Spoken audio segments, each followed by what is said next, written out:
The Tale of Despereaux, Book the First, A Mouse is Born, Chapter 2, Such a Disappointment. Despereaux Tilling lived, but his existence was cause for much speculation in the mouse community. "He's the smallest mouse I have ever seen," said his Aunt Florence. "It's ridiculous. No mouse has ever been this small, not even a Tilling." She looked at Despereaux through narrowed eyes as if she expected him to disappear entirely. "No mouse," she said again, "ever." Despereaux, his tail wrapped around his feet, stared back at her. "Those are some big ears he's got, too," observed his Uncle Alfred. "They look more like donkey ears, if you ask me." "They are obscenely large ears," said Aunt Florence.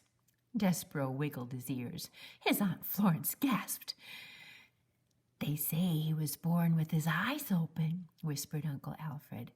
Despereaux stared hard at his uncle. "Impossible," said Aunt Florence. "No mouse, no matter how small or obscenely large-eared, is ever born with his eyes open. It simply isn't done." "His pa, Lester, says he's not well," said Uncle Alfred.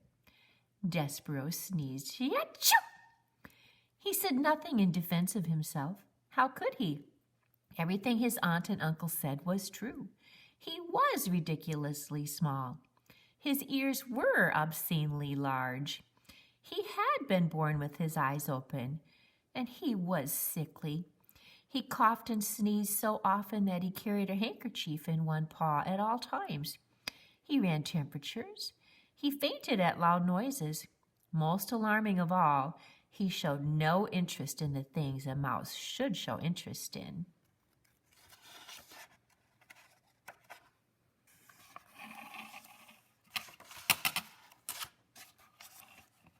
He did not think constantly of food. He was not intent on tracking down every crumb. While his larger, older siblings ate, Despereaux stood with his head cocked to one side, holding very still.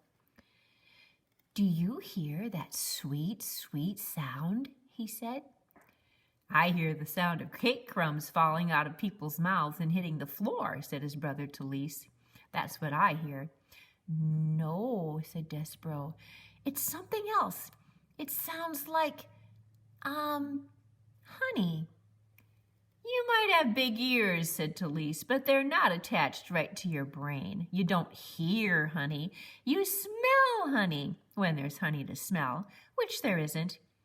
"Son," barked Despereaux's father, "snap to it. Get your head out of the clouds and hunt for crumbs." "Please," said his mother, "look for the crumbs. Eat them to make your mama happy. You are such a skinny mouse. You are a disappointment to your mama." "Sorry," said Despereaux. He lowered his head and sniffed the castle floor. But reader, he was not smelling. He was listening with his big ears to the sweet sound that no other mouse seemed to hear.